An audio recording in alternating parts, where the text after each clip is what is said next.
Dieu combat à votre place. Message de Dieu.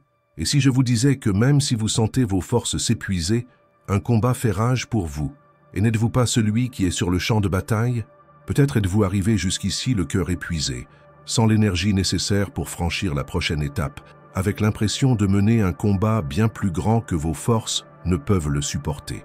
Peut-être avez-vous l'impression d'avoir tout fait, et pourtant les portes restent closes, les réponses restent muettes, et le poids sur vos épaules ne fait que croître. Mais il y a quelque chose que peu de gens savent. Un mouvement invisible se déroule en votre faveur, une guerre qui n'est pas menée avec des armes humaines, et dont l'issue est déjà décidée avant même que vous ne réalisiez le combat. Oui, Dieu combat à votre place. Et ce n'est pas une simple phrase, c'est une promesse vivante, inscrite dans les pages éternelles de la parole. Je sais, vous vous demandez peut-être, mais pourquoi si Dieu combat pour moi, est-ce que je ressens encore autant de douleur? Pourquoi le soulagement n'est-il pas venu? M'a-t-il oublié? La vérité, c'est que le combat spirituel ne se mesure pas à ce que les yeux voient, mais à ce que le ciel a déjà décrété. Et même quand l'ennemi semble gagner, même quand le scénario crie défaite, Dieu garde le contrôle, déplaçant des pièces invisibles, brisant des barrières dont vous ignoriez l'existence et vous protégeant d'attaques qui ne vous ont jamais atteint. Telle est la réalité de ceux qui choisissent de faire confiance. Même lorsque vous ne combattez pas physiquement, le ciel est pleinement actif en votre faveur. Vous n'êtes pas ici par hasard. Ce n'est pas une coïncidence si ces mots vous parviennent à cet instant précis. C'est parce que Dieu veut vous rappeler quelque chose que vous avez peut-être oublié. Le combat n'est pas le vôtre, c'est le sien. Et aujourd'hui, il veut vous ouvrir les yeux pour que vous compreniez que, même dans le silence, même au petit matin où vous pleurez sans force, même les jours où vous ne pouvez pas prier, il reste ferme, inébranlable, combattant à votre place. C'est de cela que nous allons parler aujourd'hui. Comment comprendre, faire confiance et se reposer sur cette vérité peut transformer radicalement votre façon d'affronter les jours les plus difficiles de votre vie.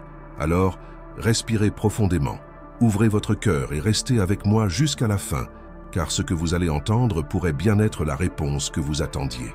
Si ce message vous touche déjà, écrivez dans les commentaires une déclaration de foi qui dissipe tout doute. J'ai confiance que Dieu combat pour moi. Ce n'est pas un simple commentaire, c'est un acte public de confiance, un témoignage qui peut inciter quelqu'un à ne pas abandonner. Et si votre cœur ressent la présence de Dieu en ce moment, cliquez sur « J'aime ». Ce geste touchera davantage de personnes qui ont besoin de cette parole, et vous serez l'instrument de Dieu pour diffuser ce message de guérison et de restauration. Et n'oubliez pas, abonnez-vous à cette chaîne, car ici, à Jésus vous parle, vous ne serez jamais seul. Ici, nous sommes une famille qui prie, intercède et se fortifie ensemble en présence du Seigneur. Restez avec moi, car Jésus a révélé quelque chose de très important à propos de la situation que vous vivez, et vous devez l'entendre avant de quitter cette vidéo.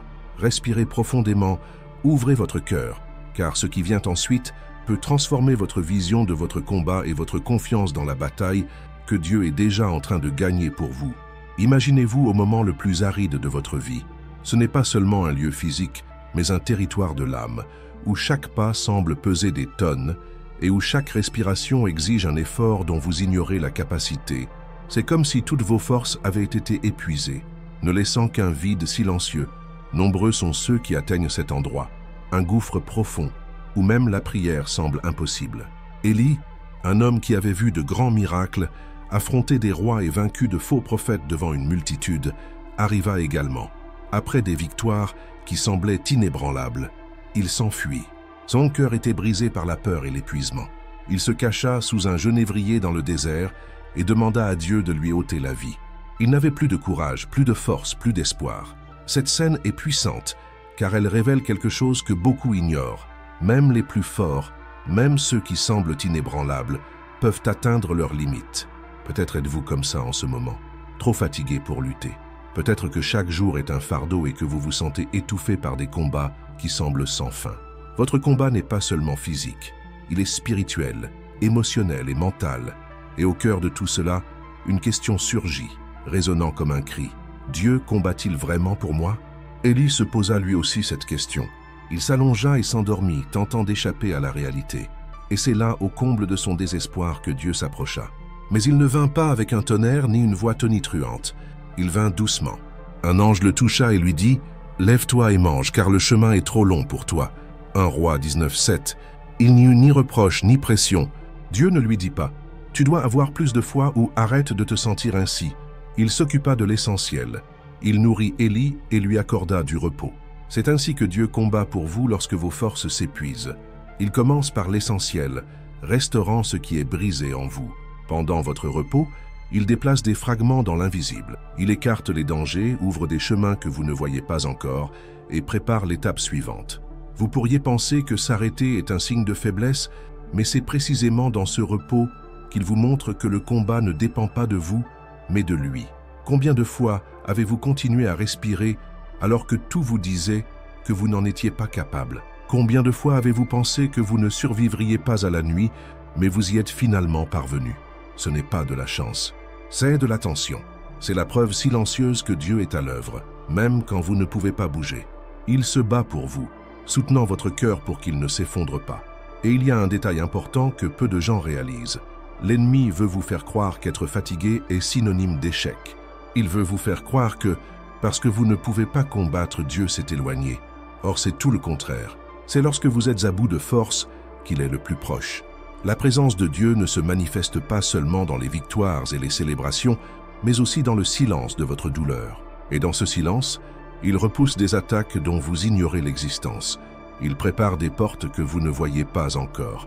Il combat sans que vous ayez besoin de recourir à la force, car il sait que ce dont vous avez le plus besoin en ce moment n'est pas d'une nouvelle arme, mais de repos. Si ce mot résonne profondément en vous, écrivez dans les commentaires « Je me repose en toi, Seigneur ». Ce n'est pas une simple phrase, c'est un acte de foi. C'est une déclaration publique que même sans force, vous croyez que Dieu combat pour vous. Et en écrivant, vous encouragez ceux qui traversent peut-être les mêmes difficultés que vous. Lorsqu'Élie se leva, fortifié par la nourriture et le repos que Dieu lui avait donné, il put marcher 40 jours et 40 nuits jusqu'à la montagne de Dieu. Cela montre que la nourriture qui vient de lui n'est pas temporaire. Il vous donne la force pour un long voyage. C'est peut-être le secret que vous aviez besoin d'entendre aujourd'hui. La victoire ne réside pas dans l'effort, mais dans l'abandon. Il ne s'agit pas de lutter plus fort, mais de faire davantage confiance. Et lorsque vous comprendrez comment Dieu agit dans les moments de faiblesse, vous réaliserez que ce qui semble être la fin peut en réalité être le début d'un nouveau voyage. Mais ce n'est pas tout. Il y a quelque chose de profond et de surprenant dans la façon dont Dieu agit dans ces moments-là, qui peut transformer radicalement votre perception de la douleur. Et lorsque vous comprendrez cela, tout prendra sens. Imaginez-vous face à une situation où toutes les portes semblent fermées et où chaque nouvelle tentative d'avancer ne fait que renforcer le sentiment d'être encerclé. Les événements s'accumulent comme des vagues, et chaque nouvelle paraît plus pesante que la précédente. Vous regardez autour de vous et ne voyez personne à vos côtés. C'est comme si tout le monde s'était retiré, et le silence environnant ne fait qu'amplifier l'écho de vos propres doutes. Dieu m'a-t-il laissé mener cette guerre seul? Mais c'est peut-être la question que vous vous êtes posée plus d'une fois au fond de vous. Josaphat, roi de Juda, vécut exactement la même chose. Il se réveilla avec une nouvelle qui non seulement le troubla, mais menaça tout ce qu'il gouvernait et aimait. 3 grandes armées s'avançaient contre lui. Il n'avait pas le temps de rassembler de nouvelles forces, ni d'alliés à appeler à l'aide humainement. Il n'y avait aucune chance de victoire. Imaginez le poids de diriger tout un peuple, tout en gérant sa propre angoisse intérieure. Ce n'était pas seulement un combat physique, c'était aussi un combat spirituel et émotionnel. Ce qu'il a fait dans ce moment d'extrême détresse est une réaction qui confronte beaucoup d'entre nous. Au lieu d'agir par impulsion ou de tenter une défense désespérée, Josaphat a appelé tout le peuple à chercher Dieu. Il n'a pas caché sa peur. Au contraire, il l'a présenté au Seigneur dans la prière. Il a dit « Vous n'aurez pas à combattre dans ce combat. Restez tranquille et voyez la délivrance de l'Éternel. » 2 Chroniques 20, 17. C'est là le point le plus profond de cette histoire. Ce n'était pas le sien, mais celui de Dieu. Peut-être que votre vie aujourd'hui ressemble exactement à celle de Josaphat ce jour-là. Une série de problèmes qui approchent à grands pas, sans répit. La menace ne vient peut-être pas d'une armée, mais de factures impayées, de diagnostics médicaux, de conflits familiaux ou d'un épuisement émotionnel que vous ne pouvez plus dissimuler. Tout cela génère le même sentiment. Je ne peux pas surmonter cela seul. Ce qui rend ce récit si puissant, c'est de comprendre que Dieu n'a pas demandé à Josaphat force, stratégie ou habileté militaire. Il lui a demandé confiance. Il lui a demandé d'arrêter. Cela va à l'encontre de ce que nous avons appris dès notre plus jeune âge. Il faut courir, réagir, se battre, agir. Mais dans certaines guerres, continuer à lutter ne fait que nous enfoncer davantage. C'est dans le silence et la confiance que la victoire commence à prendre forme. Si cette parole vous touche, écrivez dans les commentaires « J'ai confiance en ton combat pour moi, Seigneur ». Cette déclaration n'est pas un simple texte, mais un abandon, une position spirituelle qui reconnaît que vous n'avez pas à combattre seul, car Dieu œuvre déjà dans l'invisible.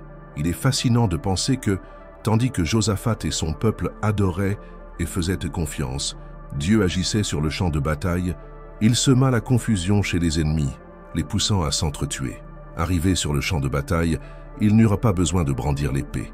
Ils se contentèrent de ramasser le butin. Ce que cela nous enseigne, c'est que souvent notre seule tâche est de tenir bon, même lorsque tout en nous écrit. Et c'est peut-être exactement ce que vous avez besoin d'entendre aujourd'hui. S'arrêter et faire confiance n'est pas un signe de faiblesse, mais de foi. C'est reconnaître que certaines batailles ne se gagnent pas avec les mains, mais avec un cœur fermement ancré dans les promesses de Dieu. À force de vouloir tout contrôler, l'anxiété ne fait que grandir. Mais en s'abandonnant, le poids s'enlève de vos épaules. Le tournant de cette histoire réside dans le fait que, pour bénéficier de cette délivrance, Josaphat a dû faire ce que beaucoup n'ont pas le courage de faire, admettre son incapacité devant Dieu. Et c'est précisément là que sa présence se manifeste avec la plus grande puissance. La victoire est venue non pas lorsque le roi a tenté d'être fort, mais lorsqu'il a reconnu son incapacité. Mais ce n'est pas tout. Il y a un détail dans cet épisode qui pourrait complètement transformer la façon dont vous voyez la guerre à laquelle vous faites face. Et une fois que vous l'aurez compris, vous réaliserez que la position que vous adoptez aujourd'hui peut décider de l'issue de demain. Marthe se déplaçait dans la maison comme quelqu'un qui porte le poids du monde sur ses épaules. La chaleur de l'après-midi se mêlait à celle du poêle. L'odeur du pain frais flottait dans l'air, mais rien de tout cela ne lui procurait de plaisir. Chacun de ses pas était guidé par un sentiment d'obligation presque étouffant. Son regard allait d'un coin à l'autre, préoccupé par chaque détail. La table devait être impeccable, les plats parfaitement cuits, les sièges disposés de manière à ce que chacun se sente à l'aise.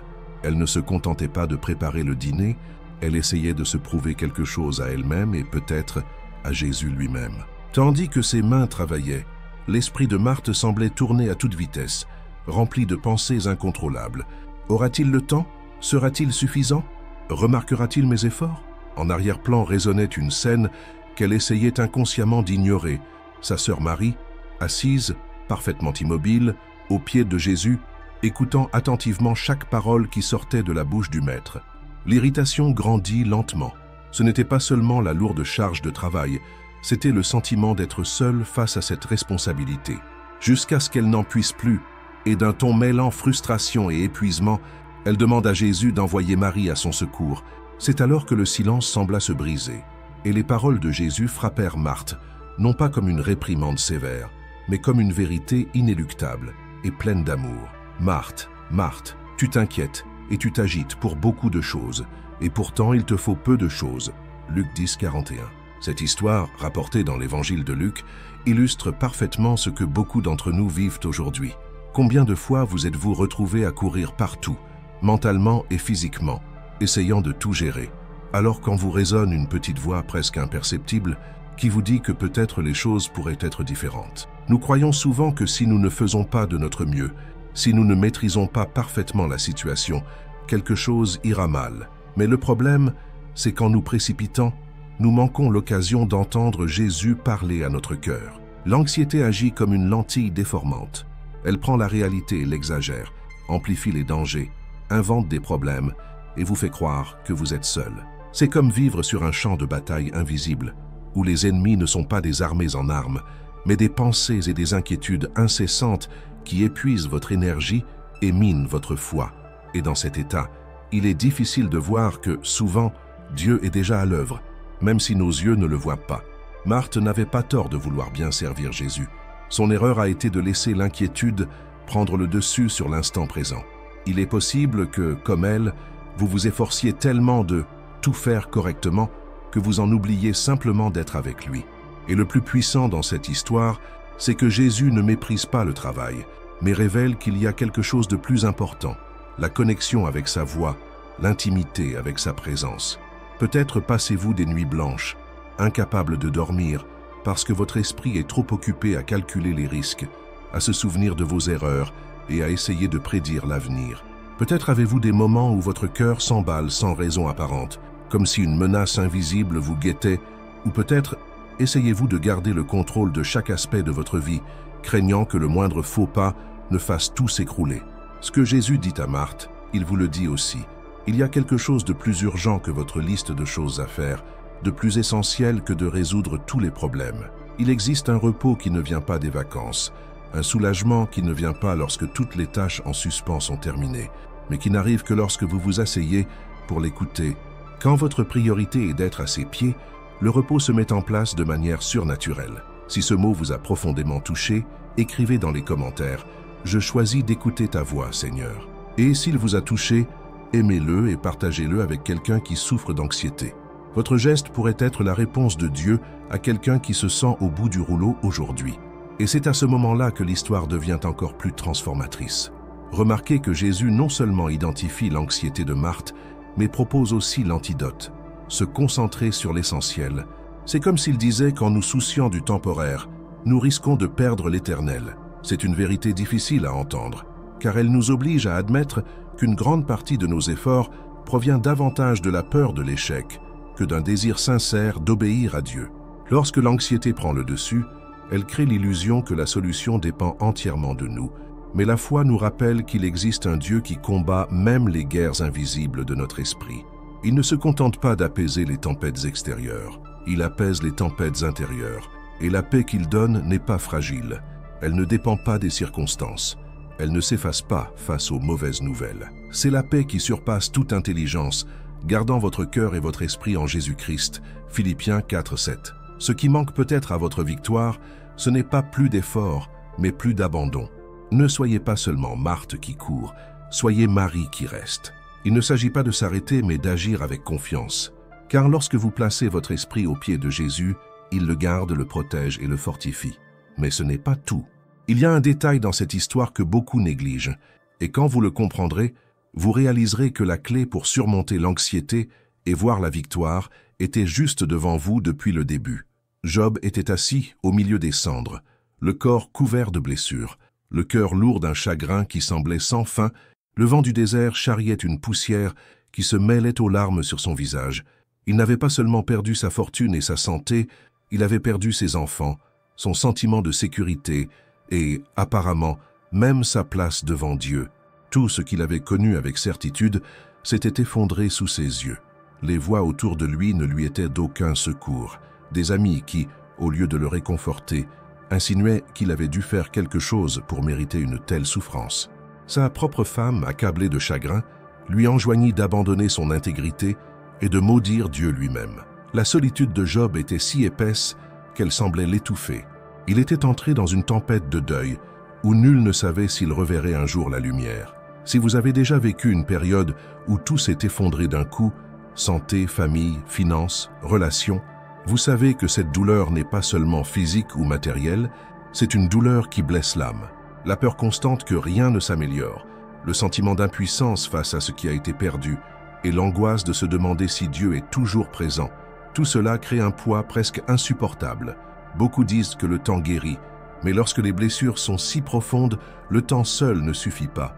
C'est à ce moment-là que les paroles de Job résonnent avec une puissance surnaturelle. « Je sais que tu peux tout, et qu'aucun de tes projets ne peut être contrarié. » Job 42, 2. Ce n'était pas une simple phrase prononcée dans un moment de paix. C'était une déclaration née d'un cheminement de douleur, de questionnement et de silence divin. Ce qui est frappant dans l'histoire de Job, ce n'est pas seulement l'ampleur des pertes qu'il a subies, mais aussi la position finale de son cœur. Il n'a pas reçu les réponses qu'il attendait probablement. Il ne comprenait pas tous les pourquoi de sa souffrance. Pourtant, il a décidé de faire confiance. Cette confiance n'était pas aveugle. C'était un abandon conscient. Job comprenait que, même lorsque tout semblait perdu, il existait un Dieu souverain, un Dieu capable de restaurer non seulement ce qu'il avait, mais aussi ce qu'il était intérieurement. C'est la même vérité qui peut vous soutenir aujourd'hui. Peut-être contemplez-vous les ruines de ce que vous avez bâti pendant des années et vous demandez-vous s'il y a encore un avenir. Peut-être votre prière est-elle devenue un écho répétitif, sans signe visible de réponse. Le silence de Dieu peut donner l'impression d'un abandon, mais en réalité, c'est souvent un espace où il œuvre dans des domaines invisibles. Dans le cas de Job, ce silence a précédé une restauration si grande qu'elle a surmonté toutes les pertes. Le danger, dans des moments comme ceux-ci, est de laisser la douleur devenir le prisme à travers lequel on voit tout. Cela peut déformer notre perception de Dieu et nous faire croire qu'il s'en fiche. Mais l'histoire de Job prouve le contraire. Dieu non seulement voit sa souffrance, mais il s'engage à écrire une fin différente. Alors que Job était au plus bas, alors que tout le monde semblait l'avoir abandonné, le Seigneur était toujours aux commandes, préparant le moment propice pour agir. Si ce message vous a profondément touché, écrivez dans les commentaires « J'ai confiance en tes plans, Seigneur ». Faites-en un acte de foi. Ce faisant, vous affirmez à votre âme que même face à la perte, vous croyez que Dieu demeure souverain et que rien ne peut contrecarrer ce qu'il a prévu pour votre vie. L'impact de cette histoire va au-delà de la restauration matérielle. Job a non seulement retrouvé ce qu'il avait perdu, mais sa vision de Dieu a été transformée. Il a lui-même dit « Je te connaissais par ouï-dire, mais maintenant mon œil te voit ». Job 42:5. Il y a quelque chose de profondément puissant à traverser une vallée de douleur et, finalement, à découvrir que Dieu était non seulement présent, mais qu'il façonnait aussi sa foi à un niveau plus profond. C'est peut-être le plus difficile à accepter. Le fait que la douleur, aussi dévastatrice soit-elle, puisse devenir un instrument de révélation et d'intimité avec Dieu. Si vous êtes dans cette situation aujourd'hui, rappelez-vous que la perte ne marque pas la fin de votre histoire. Le même Dieu qui a restauré Job peut restaurer votre vie d'une manière que vous ne pouvez même pas imaginer. Il peut restaurer la joie volée, reconstruire des relations, ouvrir des portes inattendues et guérir des blessures intérieures invisibles. La restauration divine ne consiste pas seulement à restituer ce qui a été pris. Il s'agit de transformer ce qui reste en quelque chose d'encore plus précieux. Mais ce n'est pas tout. Il y a un aspect caché de l'expérience de Job que beaucoup négligent, et le comprendre peut complètement changer la façon dont vous voyez vos propres pertes. Le bruit des vagues s'écrasant sur le rivage semblait lointain, noyé par le murmure nerveux de la foule qui entourait Moïse. L'air était lourd, chargé de peur et de désespoir. Devant, l'immensité de la mer Rouge s'étendait comme un mur infranchissable. Derrière, le bruit menaçant des chars de Pharaon approchait rapidement. Il n'y avait nulle part où fuir, aucun chemin visible pour offrir le salut. Le désespoir était presque palpable, et la pression de guider ce peuple face à la menace imminente pesait lourdement sur les épaules de Moïse. Il sentait le regard de chaque homme, femme et enfant fixés sur lui, comme si la réponse était entre ses mains. Mais à cet instant, il n'avait qu'une promesse. « Le Seigneur combattra pour toi et tu te tairas ». Ces mots résonnèrent dans son esprit, défiant toute logique, l'invitant à faire confiance à quelque chose qu'il ne pouvait pas encore voir. Peut-être avez-vous déjà vécu une situation comme celle-ci, entourée de problèmes qui semblaient énormes et insurmontables, une situation financière sans solution apparente, un diagnostic médical qui sape vos forces, une relation qui semble sur le point de s'effondrer. Où que vous regardiez, vous ne voyez que des murs d'eau devant vous et des menaces qui se profilent derrière. Et c'est à ce moment-là que beaucoup abandonnent, croyant qu'il n'y a pas d'issue, que le silence de Dieu signifie absence. Mais et si ce silence était en réalité le signe avant-coureur d'un miracle? Et si, pendant que vous contemplez l'impossible, Dieu ouvrait déjà une voie que vos yeux ne perçoivent pas encore? Ce qui s'est passé ce jour-là au bord de la mer n'était pas seulement un acte de puissance, c'était une déclaration éternelle de qui est Dieu. Il a non seulement créé une échappatoire physique pour Israël, mais a aussi enseigné que même lorsque tout semble perdu, il est capable de l'impossible. Imaginez la scène. Le vent se met à souffler avec violence. Les eaux autrefois inébranlables s'élèvent comme des murs à gauche et à droite, créant un chemin sec, là où, auparavant, il n'y avait que profondeur et danger. Chaque pas dans ce couloir ouvert était un acte de foi, et à chaque pas, la preuve que Dieu combattait pour eux devenait plus évidente. Dans votre vie, la mer est peut-être encore fermée. Vous ne voyez que des obstacles. Mais cette histoire n'est pas dans la Bible pour être un récit lointain d'un passé glorieux. Elle est là pour être une promesse vivante. Le même Dieu qui a séparé la mer Rouge se tient devant vous aujourd'hui, vous rappelant qu'il est toujours spécialiste de la création d'issues. Là où il n'y a pas de porte, il ne s'appuie pas sur la logique, n'est pas limité par les circonstances et n'est pas intimidé par les forces qui cherchent à vous détruire. Si ce message vous a profondément touché, écrivez dans les commentaires « J'ai confiance que le Seigneur ouvrira mon chemin ». Faites de cette phrase une déclaration de foi publique même si les eaux n'ont pas encore bougé. Il y a du pouvoir lorsque vous verbalisez ce que vous croyez, même si vous ne le voyez pas encore. Peut-être qu'au fond, votre plus grand combat n'est pas contre le problème lui-même, mais contre la peur et le doute qu'il engendre. C'est exactement ce qui est arrivé au peuple d'avant la mer. Ils luttaient contre l'incrédulité, contre la tendance à penser que Dieu les avait abandonnés. Mais la promesse est restée, et elle l'est toujours pour vous. Quand tout semble désespéré, Dieu a déjà un plan. Quand les ressources humaines sont épuisées, la puissance divine se manifeste. Le plus impressionnant est qu'après la traversée, les eaux se sont refermées, empêchant toute nouvelle persécution. Cela nous rappelle que la solution de Dieu n'est ni temporaire ni fragile. Lorsqu'il intervient, il garantit une protection totale. Ceux qui cherchent à vous détruire n'auront aucun pouvoir pour traverser le chemin que le Seigneur a ouvert exclusivement pour vous. Mais ce n'est pas tout.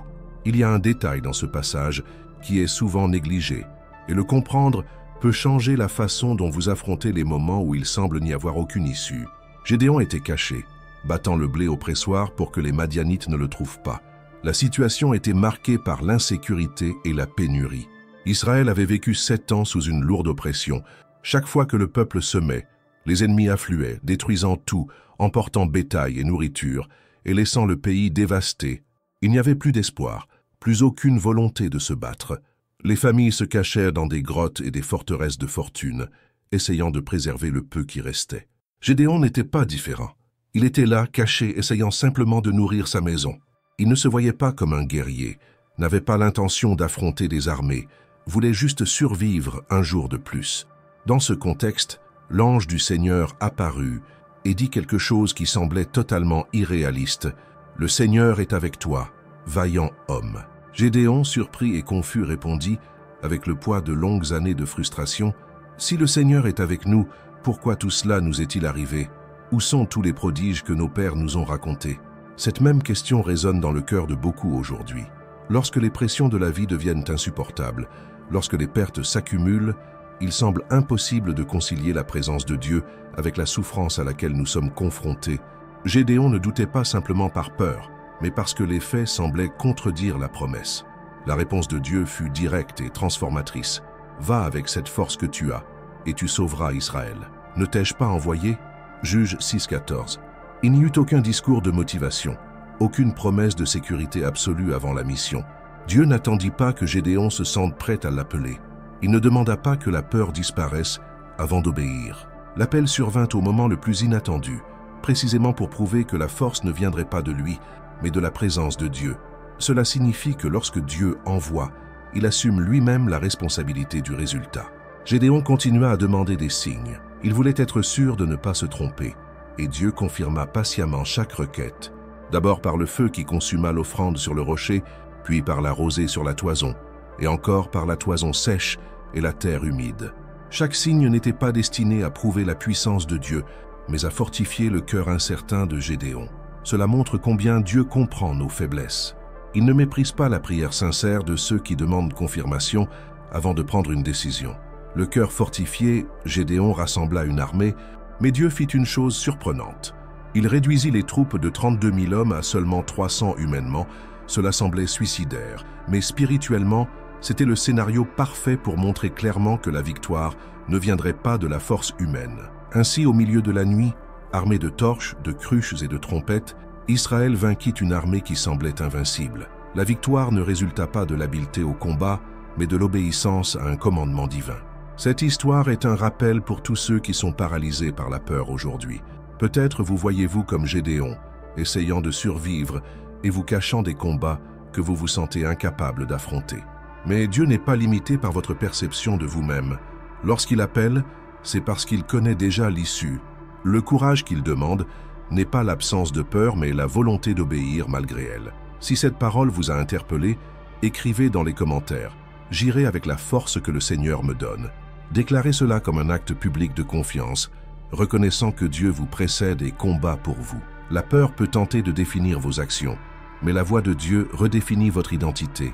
Vous n'êtes pas ce que l'ennemi dit de vous, ni ce que les circonstances tentent de vous montrer. Dieu voit au-delà des limites, des traumatismes et des insécurités. Il voit un homme ou une femme qui, soutenu par sa présence, est capable de briser n'importe quelle barrière. Mais ce n'est pas tout. Il y a un détail dans la manière dont Dieu travaille qui révèle un principe puissant pour quiconque se sent impuissant face à la bataille à laquelle il doit faire face. La peur était devenue une routine pour Gédéon. Chaque aube, il se réveillait non pas avec l'espoir d'une victoire, mais le cœur lourd, se demandant d'où viendrait la prochaine menace. Le peuple était opprimé par les Madianites, des pillards qui envahissaient le pays, détruisèrent les récoltes et laissèrent la nation affamée. Il n'y avait ni armée suffisante, ni armes, ni morale pour combattre. Tout semblait perdu. C'est pourquoi Gédéon, un homme ordinaire, se cachait dans un pressoir, un endroit utilisé pour presser le raisin, pour essayer de battre le blé en secret afin de ne pas être vu et volé. C'était un travail pénible, effectué dans un endroit inapproprié, mais il ne voyait aucune autre issue. Ce scénario de peur et de repli sur soi décrit non seulement sa vie, mais aussi la réalité de nombreuses personnes aujourd'hui. Il y a des moments où l'insécurité nous piège, nous isole, nous force à travailler en silence, comme si se cacher était le seul moyen de survivre.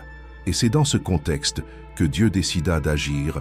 Sans prévenir, l'ange du Seigneur apparut à Gédéon et lui dit des paroles étranges à première vue. « Le Seigneur est avec toi, vaillant homme. » Comment ça, vaillant homme? Il n'affrontait personne, ne menait pas de bataille, n'était pas connu pour ses actes héroïques. Il se cachait, essayant de survivre. Mais Dieu ne parle pas selon ce que les yeux voient. Il proclame des vérités selon ce qu'il a déjà placé en nous, et le dessein qu'il a déjà établi Gédéon, même s'il ne le ressentait pas, était vaillant, car Dieu allait lui donner la force d'accomplir quelque chose de bien plus grand. Cette révélation révèle une réalité spirituelle. Dieu voit le potentiel que la douleur et la peur tentent d'éteindre. Le dialogue qui s'ensuit révèle le fardeau que porte Gédéon. Il demande « Ô mon Seigneur, si le Seigneur est avec nous, pourquoi tout cela nous est-il arrivé? Où sont tous ces prodiges que nos pères nous ont racontés ?» Ces paroles révèlent un cœur blessé, un cœur qui connaît les récits de miracles, mais qui ne les voit pas se reproduire. C'est comme s'il disait « Je sais que le Seigneur est puissant, mais en regardant ma réalité, il me semble qu'il n'est pas présent. » C'est la tension que beaucoup ressentent. La foi et la frustration cohabitent dans un même cœur. Croire en Dieu et en même temps ne pas comprendre pourquoi les choses sont si difficiles. C'est à ce moment-là que le Seigneur a répondu transformatrice. Va avec cette force qui est la tienne et tu sauveras Israël de la main de Madian. Ne t'ai-je pas envoyé? La force dont Dieu parlait n'était ni physique ni stratégique, mais la conviction qu'il avait lui-même le contrôle et qu'il avait déjà déterminé la victoire. C'était comme si le Seigneur disait « Ce n'est pas ce que tu penses avoir qui compte, mais ce que je place en toi. L'appel ne vient pas de tes capacités, mais de mon choix. » Cette même vérité résonne chez ceux qui sont paralysés par la peur aujourd'hui. Souvent, il n'est pas nécessaire d'attendre d'avoir le courage d'agir. Il faut avoir confiance que Dieu est déjà là, préparant le chemin. Pourtant, Gédéon ne se sentait pas prêt. Il prétendait être le plus jeune de la maison de son père et que sa famille était la plus pauvre de sa tribu. Tout cela était vrai aux yeux des humains, mais ce n'était pas un obstacle pour Dieu. Le Seigneur répondit fermement, « Car je serai avec toi et tu frapperas les Madianites, comme s'il n'était qu'un seul homme. » La présence de Dieu était la garantie de la victoire. C'est là le point essentiel. Lorsque Dieu combat à notre place, même l'impossible devient petit. Sa présence transforme les batailles redoutables en victoires assurées. Cette rencontre ne dissipa pas immédiatement toutes les craintes de Gédéon. Il cherchait encore des signes, avait encore besoin de confirmation de la parole de Dieu. Il est important de le rappeler. Le courage ne réside pas dans l'absence de peur, mais dans la décision d'avancer malgré elle. En faisant confiance à celui qui mène le combat, Gédéon commença par se cacher, mais finit par diriger une petite armée, guidée par des stratégies divines, qui déconcertèrent ses ennemis. Son histoire montre que Dieu ne choisit pas les plus forts selon les critères humains, mais ceux qui, même en proie à l'insécurité, sont prêts à obéir. Aujourd'hui, cette même voix qui parlait à Gédéon vous parle peut-être vous cachez-vous, essayant de passer inaperçu pour éviter de souffrir davantage, vivant émotionnellement confiné, convaincu de ne rien pouvoir changer. Mais le Seigneur vous regarde et voit quelqu'un qu'il a choisi lui-même pour vous relever. Il sait où vous êtes, il connaît vos limites, mais il sait aussi ce qu'il a placé en vous. Il vous dit « Vas-y avec cette force qui est la tienne. Je suis avec toi. » Il ne s'agit pas d'avoir un plan parfait, ni d'éliminer tous les risques. Il s'agit d'avoir confiance que le Dieu qui vous envoie est le même Dieu qui garantit la victoire. Si vous vous trouvez paralysé par la peur face à une décision, souvenez-vous de ce qui est arrivé à Gédéon. Ce qui semblait être une fragilité est devenu un terrain propice à une action surnaturelle, Dieu n'a pas besoin que vous soyez intrépide. Il a besoin que vous ayez confiance. Et si vous avez confiance, il combat pour vous. Telle est la grande promesse. Ce ne sont pas vos capacités qui vainquent les géants, mais la présence et la direction de Dieu. Si cette parole vous a touché et que vous ressentez le besoin de vous libérer de la paralysie de la peur, écrivez dans les commentaires « J'ai confiance en Dieu et j'avancerai avec lui ». C'est votre déclaration publique que vous ne serez plus prisonnier de l'insécurité. Affirmez-le avec foi, afin que cette vérité s'installe dans votre vie. Ce que Dieu a accompli avec Gédéon n'était pas seulement une victoire militaire. C'était la transformation d'un homme ordinaire en un leader courageux, non pas parce qu'il est devenu fort par lui-même, mais parce qu'il a appris à dépendre entièrement de Dieu. Et cette même transformation peut vous arriver, quelle que soit l'ampleur de la menace ou votre sentiment de limitation. Lorsque le Seigneur est aux avant-postes, la victoire est déjà assurée. Il vous précède, ouvre des chemins où vous ne voyez aucune issue et place entre vos mains des victoires qui semblaient impossibles. Et tout comme Gédéon a découvert qu'il n'était pas seul dans cette bataille, vous aussi pouvez en être certain. Dieu est déjà entré sur le champ de bataille pour vous. Et ce qu'il a à révéler à votre cœur dans les vérités suivantes élargira encore davantage votre vision de la façon dont sa présence change absolument tout. David était encore très jeune lorsqu'il se trouva confronté à une scène qui aurait fait trembler n'importe quel guerrier aguerri. Dans la vallée, un homme gigantesque nommé Goliath se dressait, personnifiant la peur. Non seulement il était immense et fort, mais il avait aussi un palmarès de victoires et une armée entière à ses côtés. Pendant 40 jours, il défia le peuple d'Israël, le provoquant et l'humiliant, espérant que quelqu'un aurait le courage de l'affronter. Mais personne n'osa. Le silence et la paralysie s'emparèrent du camp israélite. Chacun voyait la taille de l'ennemi, mais personne ne se souvenait de la taille de Dieu. C'est le genre de scénario que vivent beaucoup de gens aujourd'hui, confrontés à des problèmes qui semblent bien au-delà de leurs capacités, se sentant impuissants, incapables de faire ne serait-ce qu'un pas en avant. David n'était pas un soldat, il était simplement là pour apporter de la nourriture à ses frères, envoyés par son père. Il n'avait aucune formation militaire, aucune armure, aucune expérience du combat. Pourtant, en entendant le défi de Goliath, quelque chose en lui s'agita. Il ne regarda pas le géant avec peur, mais avec indignation. Il se demanda pourquoi tout le monde laissait ce Philistin défier l'armée du Dieu vivant. Cette réaction révèle la différence entre voir la vie d'un point de vue humain et tout voir à travers le prisme de la foi. Tandis que tous évaluaient la taille, le poids et les armes de Goliath, David se souvint de la puissance de Dieu, qu'il avait déjà délivré du lion et de l'ours. Lorsque le roi Saül offrit à David sa propre armure, il l'essaya mais comprit qu'il ne pouvait pas se battre de cette façon. Ceci est significatif. David comprit qu'il n'avait pas besoin de vaincre avec les outils humains que d'autres jugeaient nécessaires. Il ne ferait confiance ni à l'épée ni à l'armure, mais au Seigneur. Il ne prit que son bâton, 5 pierres polies du torrent et la fronde qu'il avait déjà l'habitude d'utiliser. C'était un acte de pure confiance. Si Dieu était avec lui, c'était plus que suffisant. Goliath, voyant David, rit et se moqua de lui. « Suis-je un chien pour que tu viennes à moi avec des bâtons ?» demanda-t-il en le maudissant. Mais David ne recula pas. Il répondit par l'une des déclarations les plus puissantes des Écritures. « Vous venez à moi avec l'épée, la lance et le javelot. Mais moi, je viens à vous au nom de l'Éternel des armées, le Dieu de l'armée d'Israël, que vous avez défié. Aujourd'hui, l'Éternel vous livre entre mes mains. » Ces paroles montrent que David ne croyait pas à la victoire par ses propres mérites. Sa confiance reposait entièrement sur Dieu. Et c'est exactement ce qui se passa. David courut vers le géant, lança la pierre, et elle le frappa au front. Goliath tomba face contre terre. David prit alors l'épée de son ennemi et s'empara de la victoire. La bataille que tous croyaient impossible fut remportée par un jeune homme qui décida de voir la grandeur de Dieu et non celle du problème. Cet épisode nous enseigne que, face à des défis apparemment insurmontables, ce n'est pas notre force qui détermine l'issue, mais la présence de Dieu qui combat pour nous. Combien de fois vous êtes-vous senti comme l'armée d'Israël, paralysé par quelque chose qui vous semblait insupportable? Il peut s'agir d'une maladie, d'une dette, d'une relation brisée ou même d'une peur inexplicable. L'histoire de David et Goliath montre que Dieu n'a pas besoin que vous soyez le plus fort ou le mieux préparé.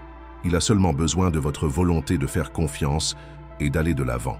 Le géant auquel vous faites face peut paraître imposant aux yeux des humains, mais devant Dieu, il est déjà vaincu.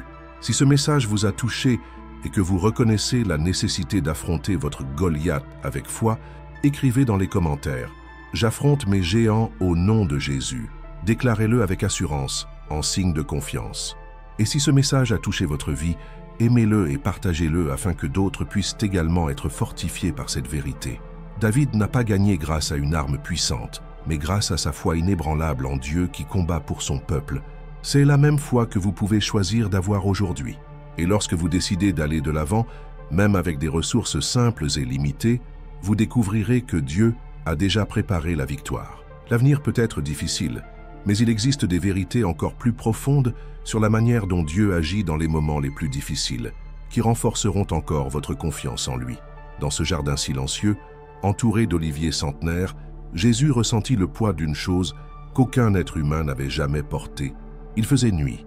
La lune projetait des ombres sur les pierres et les feuilles, tandis que l'air semblait plus dense, chargé d'un poids invisible. Il s'était éloigné des disciples un instant, désireux de prier seul. Et là, à Gethsémani, ce n'était pas seulement l'épuisement physique qui le fit tomber face contre terre, mais le fardeau émotionnel et spirituel de toute l'humanité. « Père, s'il est possible, que cette coupe s'éloigne de moi. Toutefois, non pas ce que je veux, mais ce que tu veux. » Ces paroles n'étaient pas prononcées froidement, mais avec l'intensité de quelqu'un qui ressent une douleur intérieure. Il allait porter le poids du péché du monde, bien qu'innocent. Peut-être avez-vous vécu quelque chose de similaire, pas dans la même mesure, mais en substance. Ce moment où vous regardez devant vous et ne voyez que douleur, sacrifice et incertitude. Quand le chemin que Dieu vous appelle à suivre semble si difficile que tout en vous veut reculer. Vous vous demandez, Dieu m'a-t-il oublié ? M'écoute-t-il vraiment? La solitude de la lutte peut être dévastatrice, surtout quand tout autour de vous semble endormi, comme les disciples cette nuit-là, alors que vous traversez l'un des moments les plus difficiles de votre vie. Gethsémani représente ce lieu de décision, où la douleur semble plus forte que la foi. Jésus savait qu'il pouvait appeler des légions d'anges pour le délivrer, mais il a choisi de rester. Il savait que la souffrance faisait partie du plan pour apporter la vie et le salut. Cela nous montre que, souvent, Dieu ne nous délivre pas de la vallée, mais nous soutient à travers elle. Sa présence se fait sentir non seulement dans les moments de victoire, mais surtout dans le silence de la lutte. Matthieu 26, 39 n'est pas seulement un rappel à la soumission, mais une révélation que même Jésus, dans son humanité, a ressenti le poids de la peur et de la tristesse. Et pourtant, il a choisi de faire confiance à la volonté du Père.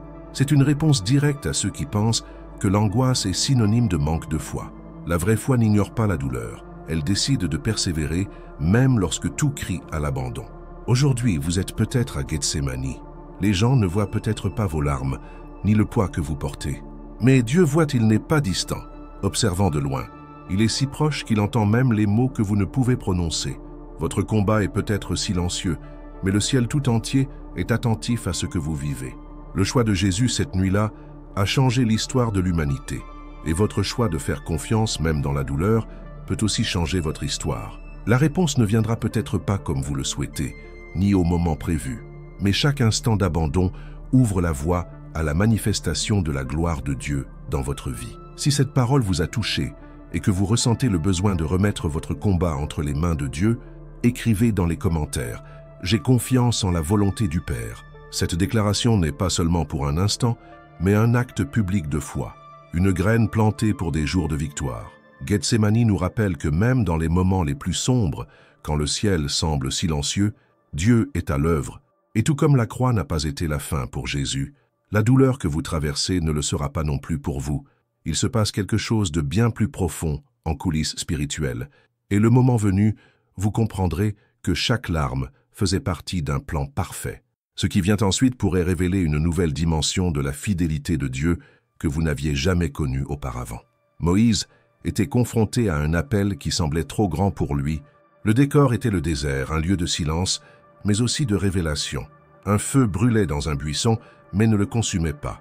Cela seul aurait suffi à attirer n'importe qui. Mais ce qui marqua véritablement cet instant fut la voix qui en sortit.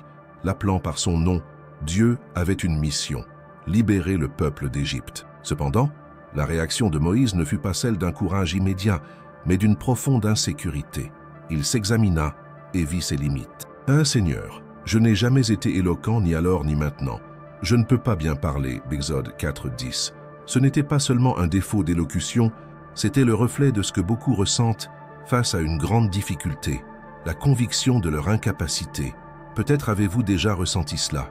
Lorsque la vie vous place devant une immense responsabilité ou un combat décisif, votre première réaction peut être de vous replier sur vous-même et de ne voir que vos défauts. Vous vous comparez alors aux autres et concluez que vous n'avez pas les moyens. Vous pouvez même croire que Dieu peut accomplir des choses extraordinaires, mais pas à travers vous. Ce sentiment d'inadéquation vous paralyse, vous prive de confiance et vous affaiblit. C'est comme si la voix de vos propres limites était plus forte que celle de Dieu. Mais Dieu ne se laisse pas impressionner par les excuses humaines. Dans son dialogue avec Moïse, il répond sans détour. Qui a fait la bouche de l'homme?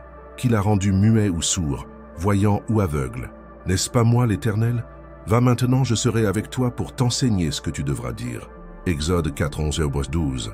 C'est comme s'il disait, je sais exactement qui tu es et c'est pourquoi je t'ai choisi. Dieu ne recherche pas ceux qui ont déjà tout préparé, mais ceux qui sont prêts à faire confiance. Il n'attend pas de vous que vous ayez toutes les compétences. Il se charge lui-même de pourvoir à ce qui manque. C'est l'une des plus grandes leçons de cette histoire. Ce n'est pas une question de capacité, mais de présence divine. Lorsqu'il est aux commandes, même les limites deviennent des occasions pour sa gloire d'apparaître. Moïse voulut d'abord refuser, mais la patience et la constance de Dieu le poussèrent à faire un pas, et chaque pas, aussi hésitant soit-il, était accompagné par la présence divine.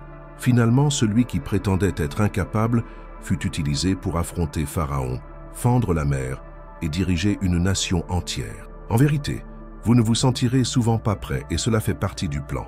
Si vous l'étiez, vous ne compteriez que sur vous-même. Mais lorsque vous vous sentez petit, vous êtes obligé de dépendre de la puissance de Dieu. C'est à ce moment-là que les miracles se produisent.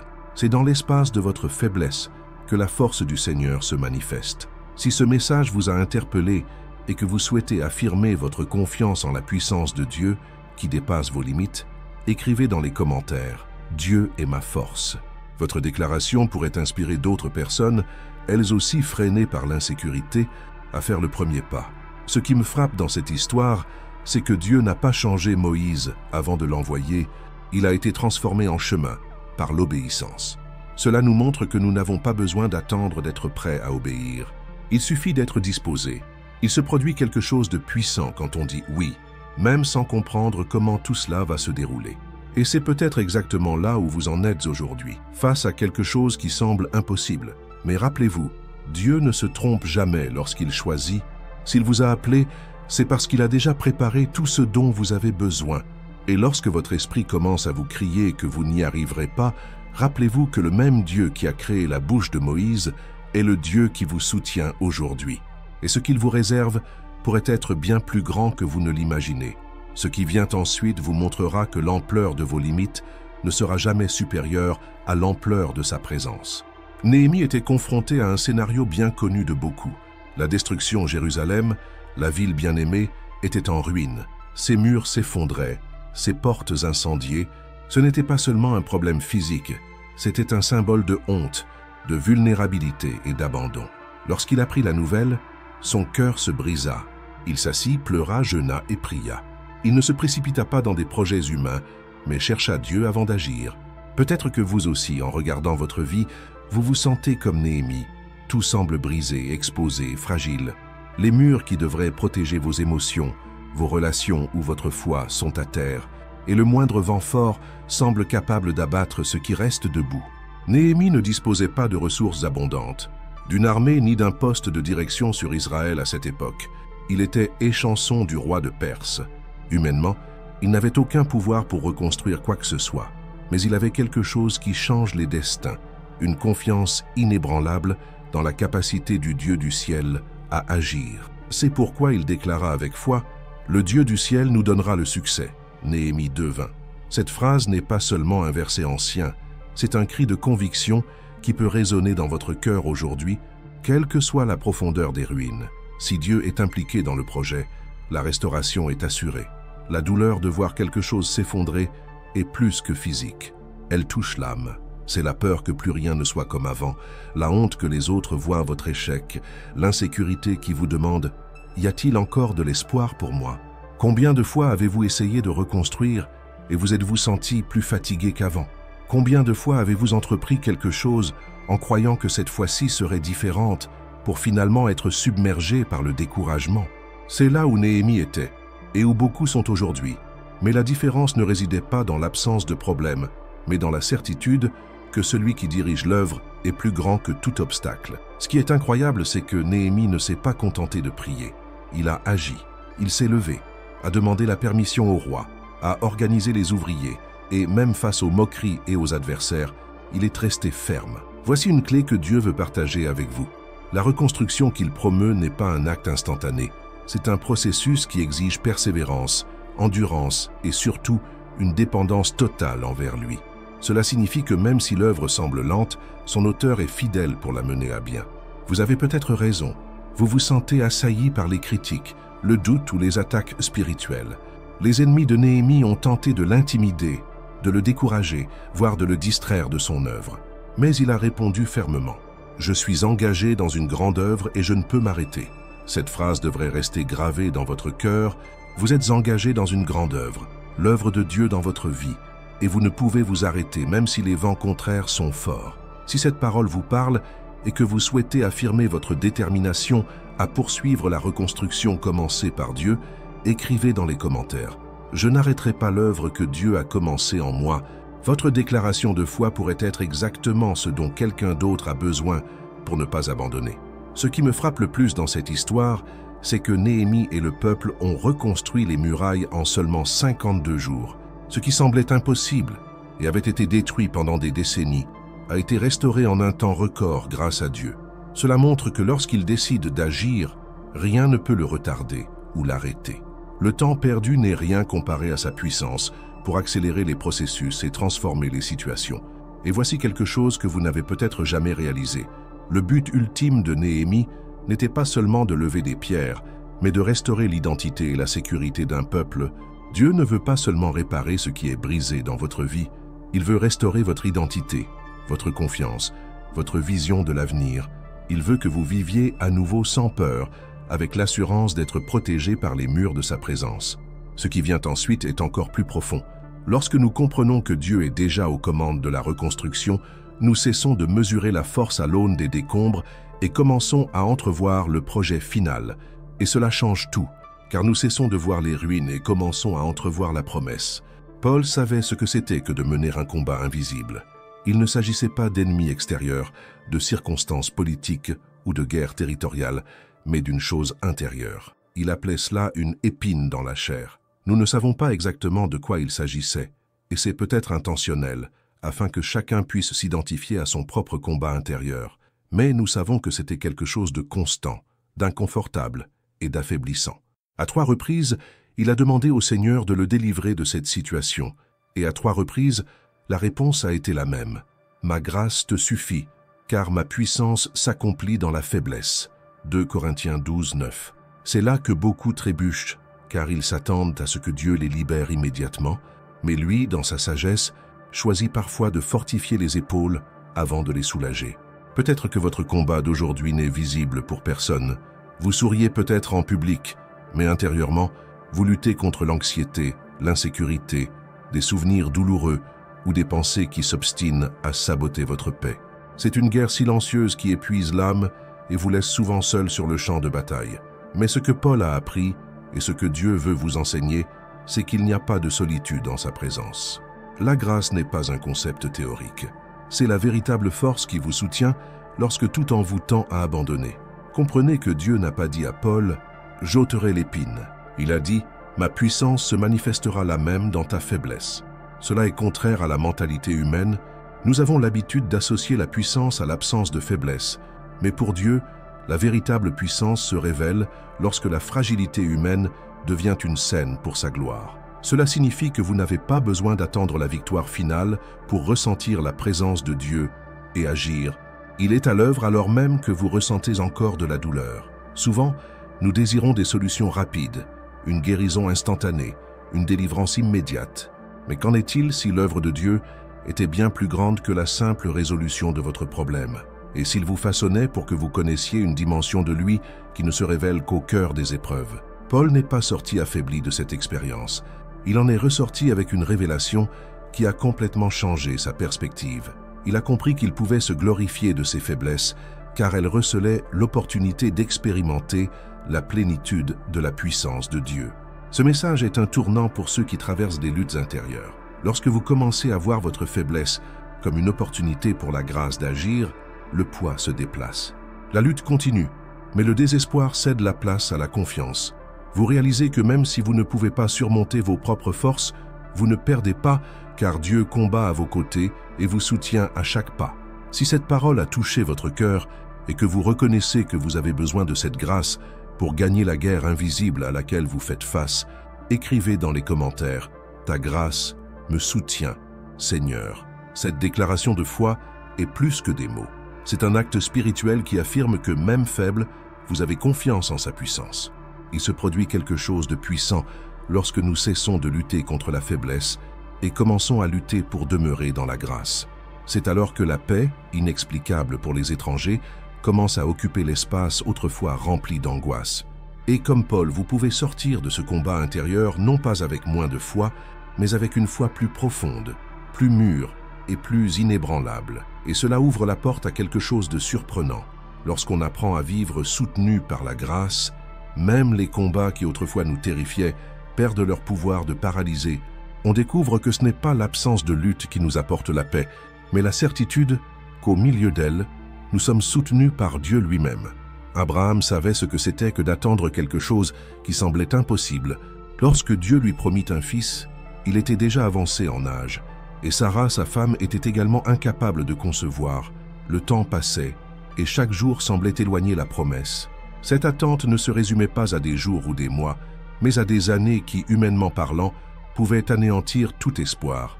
Et pourtant, la Bible rapporte, il eut confiance en l'Éternel, et cela lui fut compté à justice.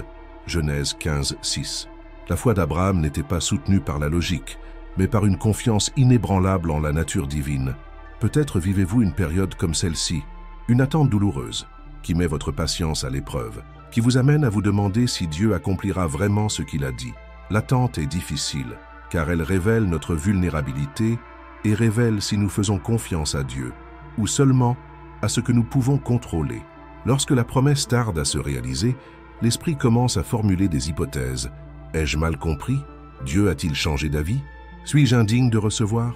C'est le moment où beaucoup abandonnent, non pas parce que Dieu a échoué, mais parce que le poids de l'attente est devenu plus fort que le souvenir de la promesse.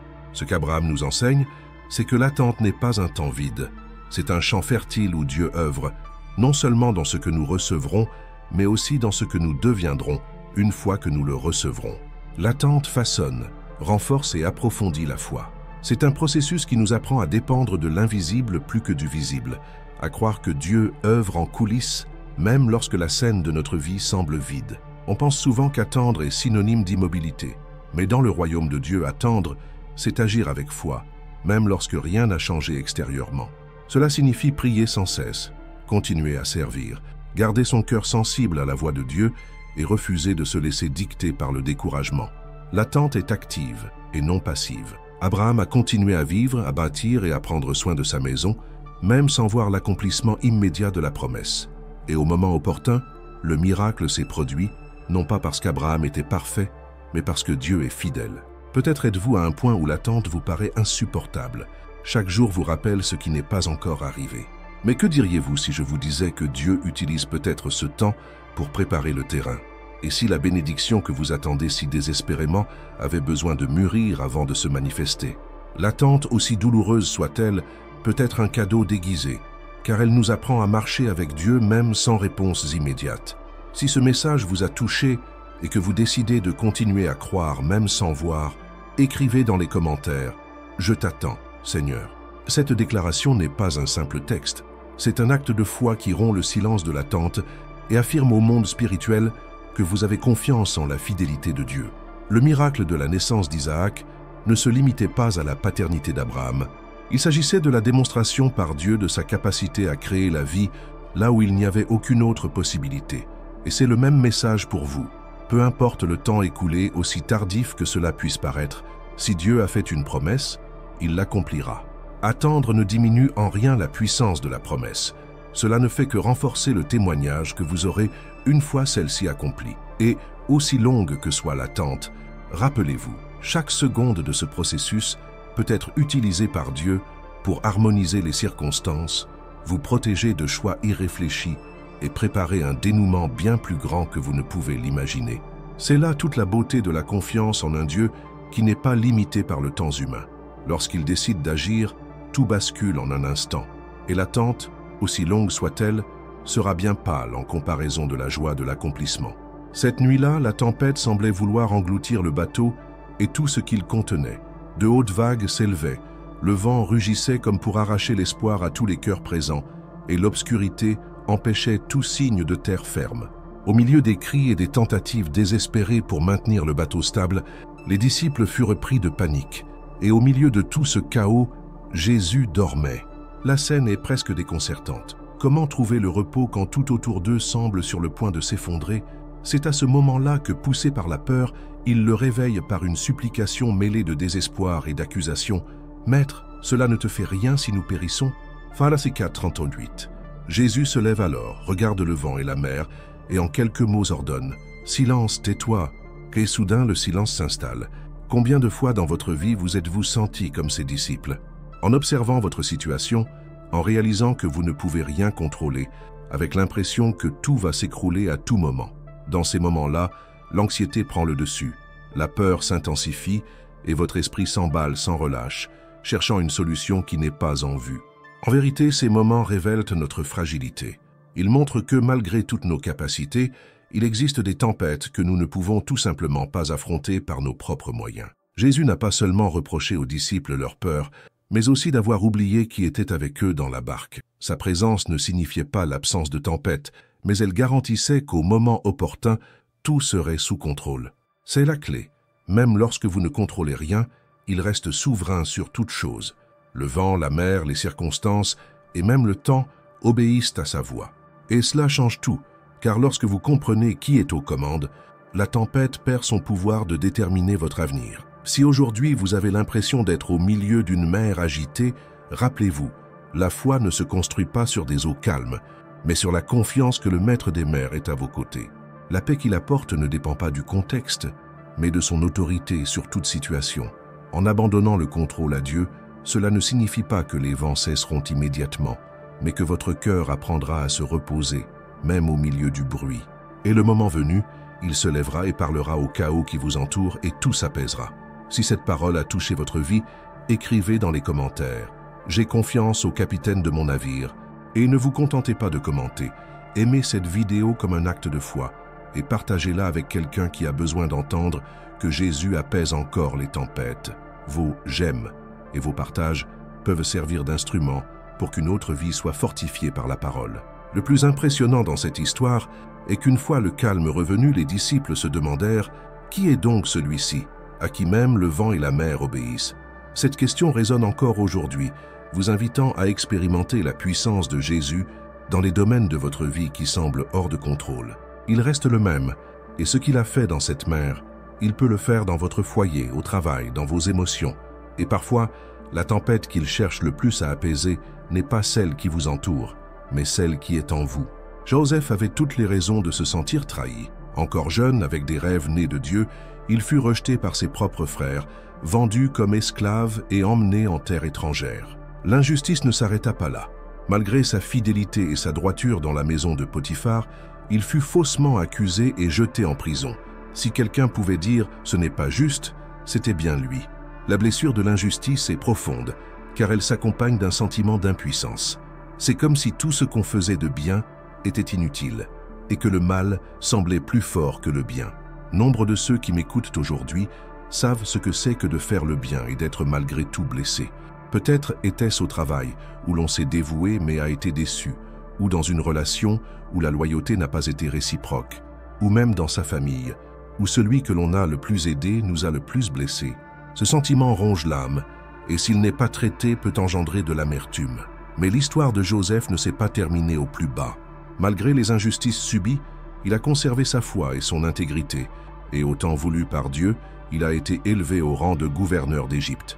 Le moment le plus mémorable fut celui où il retrouva ses frères et déclara « Vous aviez l'intention de me faire du mal, mais Dieu l'a transformé en bien, pour accomplir ce qui arrive aujourd'hui, pour sauver la vie à un peuple nombreux.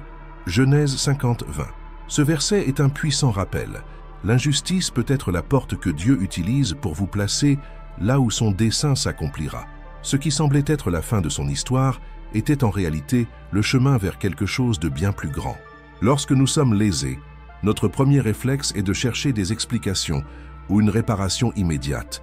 Mais Joseph nous montre que la justice de Dieu est inébranlable, même si elle prend du temps à se manifester.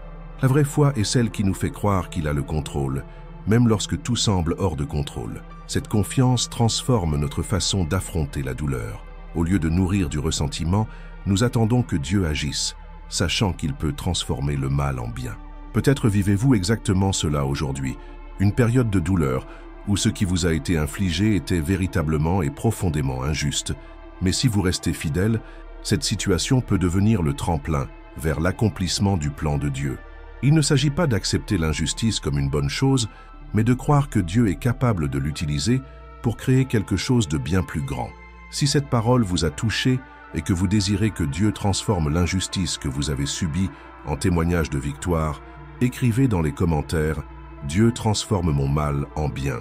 Cette affirmation n'est pas une simple phrase. C'est une position de foi qui brise le pouvoir de l'amertume et permet à son dessein de s'accomplir dans votre vie. Le plus surprenant est que Joseph ait non seulement pardonné, mais aussi soutenu ceux qui lui avaient fait du mal. Cela montre que la libération de l'injustice ne se produit pas lorsque quelqu'un d'autre paie pour ses actes, mais lorsqu'on est libéré du fardeau qu'ils ont entraîné. Cette liberté est un don que seul Dieu peut offrir, et c'est aussi un puissant témoignage pour tous ceux qui observent sa vie. Et si je vous disais que souvent, la blessure que vous voulez oublier est précisément la clé qui ouvre la porte de votre plus grande mission. Zachée n'était pas un homme ordinaire. Il possédait argent, influence et pouvoir au sein du système fiscal de son époque. Cependant, il portait en lui un poids que l'argent ne pouvait effacer, le poids du mépris et du rejet. Aux yeux du peuple, il était un traître, celui qui s'était vendu à l'Empire romain et s'était enrichi injustement. C'était un homme qui, malgré ses biens, vivait loin de l'affection et du respect d'autrui. Et même s'il essayait de le cacher, il y avait en lui un vide qu'aucun bien matériel ne pouvait combler. De plus, sa petite taille le rendait facilement méconnu, presque invisible dans la foule. Mais ce jour-là, à Jéricho, quelque chose de différent se produisit. Zachée apprit que Jésus allait passer, les rues se remplirent de gens, tous impatients de voir le Maître qui accomplissait des miracles, accueillait les pécheurs et parlait avec autorité du royaume de Dieu. Zachée savait qu'avec sa taille et l'hostilité de la foule, il aurait du mal à s'approcher. Pourtant, quelque chose brûlait en lui d'un désir irrépressible. Il avait besoin de voir Jésus, pas seulement d'entendre parler de lui, mais de le voir de ses propres yeux. Et pour cela, il était prêt à affronter tous les regards désapprobateurs. C'est alors que, sans se soucier du qu'en dira-t-on, il courut et grimpa sur un sycomore, d'où il pouvait observer le passage du Maître. Peut-être les gens se moquèrent-ils de lui, peut-être le ridiculisèrent-ils encore davantage, mais à cet instant, Zachée ne se souciait pas de sa réputation. Son âme réclamait quelque chose qu'il n'avait jamais connu, et même s'il ne comprenait pas pleinement, c'était comme s'il savait que cette rencontre pouvait tout changer. Lorsque Jésus arriva à cet endroit précis, il fit quelque chose d'inattendu. Au milieu de la foule, le Maître s'arrêta, leva les yeux et dit « Zachée, descends immédiatement, car il faut que je reste chez toi aujourd'hui. » Luc 19, 5. Imaginez la scène. L'homme le plus rejeté de la ville appelé par son nom par le Fils de Dieu, ce n'était pas un salut ou un homme dans l'arbre. Jésus prononça son nom. Ce n'est pas un détail, c'est une révélation. Car lorsque Dieu décide d'agir, il ne vous parle pas de manière générique. Il vous appelle personnellement, vous rencontre exactement là où vous êtes, même si c'est dans un endroit inattendu. À cet instant, tout le mépris que Zachée portait céda la place à un honneur incommensurable. Jésus ne voulait pas seulement lui parler, il voulait être avec lui, entrer dans sa maison, s'asseoir à sa table, et cela le toucha profondément. À tel point que, sans que personne ne le lui demande, Zachée se leva et déclara qu'il rendrait le quadruple à celui qu'il avait trompé et qu'il donnerait la moitié de ses biens aux pauvres. Ce n'était pas un changement forcé, c'était une réponse naturelle à l'amour et à l'acceptation que Jésus lui témoignait. Cette histoire révèle quelque chose de puissant. Aux yeux de Dieu, vous n'êtes jamais trop petit pour être vu, appelé et transformé. Souvent, nous nous sentons comme Zachée, cernés par les limites, portant les cicatrices du passé, entendant des voix qui nous disent que nous ne méritons pas notre attention. Peut-être avez-vous cru que votre prière était trop simple pour atteindre le ciel ou que votre foi était trop faible pour déplacer des montagnes. Mais en vérité, Jésus ne mesure pas votre importance à la grandeur de votre foi, mais à la sincérité avec laquelle vous le cherchez. Et s'il traversait votre vie aujourd'hui et prononçait votre nom? Et s'il vous regardait droit dans les yeux, même au milieu d'une multitude de problèmes et d'inquiétudes, et vous disait « Je veux être avec toi ». Voilà ce qui arrive lorsque nous décidons, comme Zachée, de surmonter la honte, le regard des autres, et même nos propres limites, pour vivre une véritable rencontre avec le Seigneur. Le simple geste de grimper à un arbre a changé le destin de Zachée. Ce n'était ni sa force ni un exploit, mais sa volonté d'avancer dans la bonne direction. Quand nous faisons un pas, même s'il semble insignifiant, Dieu vient à notre rencontre et transforme tout. Cet homme méprisé est devenu un exemple de repentance et de transformation. Peut-être que votre arbre d'aujourd'hui est quelque chose de simple. Faire un pas de foi, ouvrir votre cœur à la prière, pardonner à quelqu'un, revenir à la présence de Dieu. C'est dans ce mouvement qu'il vous trouve. Car comme à Jéricho, Jésus sait exactement où vous êtes et est prêt à changer radicalement votre histoire. Si cette parole a touché votre cœur et que vous désirez que Jésus vous voie et vous appelle par votre nom, écrivez dans les commentaires « Seigneur, viens dans ma maison ». C'est une invitation à l'abandon, un acte de foi qui déclare que vous désirez sa présence non seulement dans votre vie, mais aussi dans votre foyer, dans votre quotidien, dans vos décisions et dans vos rêves. Ne sous-estimez pas l'effet d'un simple acte de recherche de Dieu. Vos limites pourraient bien être précisément ce qu'il utilise pour vous amener à la rencontre et à la transformation. Et lorsque cela se produira, non seulement votre vie en sera affectée, mais tous ceux qui vous entourent verront ce que l'amour de Jésus peut accomplir. Et si je vous disais que, souvent, ce que vous appelez faiblesse est l'étape parfaite pour que Dieu révèle sa force en vous? Il était une fois un père tourmenté par une douleur que seuls ceux qui aiment profondément peuvent comprendre. Son fils était prisonnier d'une sombre réalité, tourmenté par un esprit maléfique qui le faisait souffrir cruellement et imprévisiblement. Depuis son enfance, le garçon était jeté à terre, l'écume aux lèvres, les dents grinçantes, et souvent jeté dans le feu ou l'eau pour tenter de détruire sa vie. Imaginez le désespoir d'un père qui voit son propre fils au bord de la mort, encore et encore, impuissant à l'arrêter. Chaque jour était un combat émotionnel, physique et spirituel. L'impuissance le rongeait. Il avait cherché de l'aide partout, mais revenait toujours chez lui avec la même angoisse, avec le sentiment que personne ne pouvait l'aider. Un jour, il entendit parler de Jésus. Le maître de Nazareth avait guéri des aveugles, ressuscité des morts et libéré des possédés par des esprits impurs. Ce père savait que s'il pouvait seulement l'atteindre, il y avait de l'espoir. Le cœur rempli de crainte et d'impatience, il alla trouver les disciples de Jésus et leur demanda de guérir le garçon. Cependant, à sa grande frustration, ils en furent incapables. Cela ne fit qu'accroître son angoisse. Peut-être la pensée lui traversa-t-elle l'esprit. Si même les disciples de Jésus ne peuvent rien faire pour mon fils, existe-t-il vraiment une solution? C'est à ce moment-là que Jésus arriva. La foule était en émoi, et les docteurs de la loi discutaient avec ses disciples. Jésus demanda ce qui se passait, et le Père s'approcha, peut-être animé d'une dernière lueur d'espoir. Il raconta toute l'histoire et d'une voix pleine de douleur dit « Si tu peux quelque chose, aie pitié de nous et viens à notre secours. » Marc 9, 22. Remarquez le détail. Il dit « Si tu peux ». Cette phrase exprimait non seulement le désespoir, mais aussi la confession d'une foi chancelante, blessée par des expériences frustrantes. C'était comme s'il disait « Je veux croire, mais tout ce que j'ai vécu m'a appris à douter. » Jésus répondit alors par des paroles qui dissipaient toute incertitude. « Si tu peux croire, tout est possible à celui qui croit. » Marc 9, 23. C'est à ce moment-là que le Père, sans prétention, sans chercher à paraître fort, s'écria « Je crois, viens au secours de mon incrédulité. » Marc 9, 24. C'est l'une des déclarations les plus sincères de toute la Bible. Ce n'était pas une foi parfaite, mais elle était sincère. Il ne faisait pas semblant d'être confiant. Il reconnaissait ses limites et demandait de l'aide pour les surmonter. Cette scène est profondément réelle pour beaucoup d'entre nous. Combien de fois disons-nous faire confiance à Dieu, mais au fond de nous, une voix murmure « Et si ça ne marche pas ?»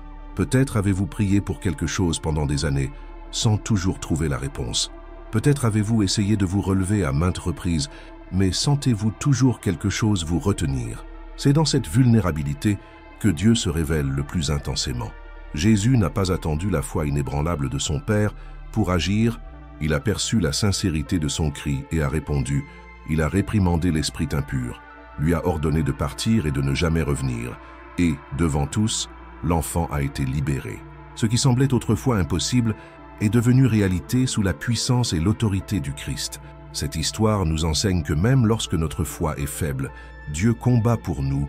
Il n'exige pas la perfection, mais il la délivre. Ce n'est pas la force de notre foi qui déplace les montagnes, mais le Dieu en qui elle repose. Le Père n'avait pas besoin de feindre la force. Il devait reconnaître sa faiblesse et la confier à Jésus. Et voici ce que vous avez peut-être besoin d'entendre. La foi n'est pas l'absence de doute, mais la décision de faire confiance même lorsque le doute est criant. La foi n'est pas un sentiment constant, c'est un pas vers Dieu, même lorsque notre vision est trouble. Nous pensons souvent que Dieu n'agit que lorsque nous sommes spirituellement au sommet de notre forme, mais ce passage prouve qu'il agit aussi lorsque nous sommes à bout de souffle, lorsque nous ne pouvons que dire « Seigneur, je veux croire, mais j'ai besoin de ton aide pour y croire ». Peut-être que votre combat aujourd'hui n'est pas contre un esprit mauvais comme celui de ce garçon, mais contre des pensées qui vous emprisonnent, des circonstances qui vous accablent, ou une douleur inexplicable. Et peut-être, comme ce père, avez-vous peur d'attendre trop et d'être à nouveau déçu. Mais Jésus vous dit, tout est possible à celui qui croit. Si ce message vous a touché et que vous souhaitez que Dieu fortifie votre foi même au milieu de vos doutes, écrivez dans les commentaires « Seigneur, viens au secours de mon incrédulité ». C'est plus qu'une simple phrase. C'est une déclaration de dépendance totale au Seigneur et un pas de courage spirituel. Ne sous-estimez pas l'effet d'un simple acte de sincérité devant Dieu. Il ne se laisse pas intimider par votre faiblesse. Au contraire, c'est dans votre faiblesse que sa puissance se manifeste le plus glorieusement. Ce père a vu son fils libéré non pas parce qu'il avait une foi parfaite, mais parce qu'il a eu le courage d'abandonner même son incrédulité à Jésus. Et si je vous disais que c'est précisément à cet endroit, entre « je crois » et « aide mon incrédulité », que Dieu accomplit les miracles les plus profonds. La terre était en proie à la violence, à la corruption et au mal. Chaque ville, chaque village, chaque famille était entachée d'injustice. Le mal n'était pas caché, il se manifestait ouvertement, sans vergogne. La méchanceté était devenue si courante que peu s'en souciaient. Le monde semblait plongé dans les ténèbres, et chaque jour apportait de nouvelles souffrances et davantage de destruction. Mais au milieu de ce paysage chaotique, Dieu regarda et trouva quelque chose de différent. Noé n'était pas parfait, mais son cœur était tourné vers le Seigneur. Il vécut avec intégrité à une époque où l'intégrité était presque inexistante. Il marcha avec Dieu quand tous les autres vivaient comme s'il n'existait pas. Et c'est précisément pourquoi, parmi des millions de personnes, le regard de Dieu se posa sur lui. Imaginez le poids de la révélation que Noé reçut. Dieu annonça qu'il détruirait la terre par un déluge, car la corruption avait atteint ses limites. Mais l'annonce du jugement s'accompagna de la promesse de la délivrance. Il devait construire une arche, une œuvre inédite. Ce n'était pas un bateau ordinaire, c'était une structure gigantesque, capable d'abriter sa famille et ses compagnons de toutes les espèces animales. La mission n'était pas simple. Il faudrait des années de travail, de persévérance et surtout de foi pour obéir à un ordre qui semblait insensé aux oreilles humaines. Après tout, jusqu'à cet instant, une pluie comme celle que Dieu avait décrite n'était jamais tombée sur la terre. Tandis que Noé travaillait, le monde riait. Les voisins passaient et se moquaient. Les marchands sur les marchés faisaient des commentaires. Ses parents éloignés le traitaient probablement de fanatique. Jour après jour, il coupait du bois, taillait des poutres et clouait des planches, essuyant regards méprisants et moqueries. Il n'avait aucune preuve visible que le déluge allait arriver. Tout ce qu'il avait, c'était la parole de Dieu. Mais cela lui suffisait, Noé savait que lorsque Dieu parle, il exauce. Le temps passa et l'arche prit forme. Chaque coup de marteau était un acte de foi. Chaque planche posée était une déclaration silencieuse, « Je crois ». Jusqu'au jour où Dieu ordonna aux animaux de venir, ils arrivèrent par paires, obéissant à un ordre invisible. Ce seul fait aurait dû être un signe pour tous, mais malgré cela, l'incrédulité persista. Lorsque l'arche fut pleine, Dieu ferma la porte, ce ne fut pas Noé qui la ferma, mais Dieu lui-même scellant la promesse de protection. Puis la pluie se mit à tomber. Au début, cela pouvait paraître banal. Mais bientôt, ce fut différent. Les nuages déversèrent une eau sans précédent, et des sources jaillirent des abysses, déversant des torrents sur la terre. Ce qui avait été autrefois une source de moquerie devint le seul espoir. Mais il était trop tard pour ceux qui riaient. À l'intérieur de l'arche, Noé et sa famille étaient en sécurité dehors. Le monde était plongé dans le chaos.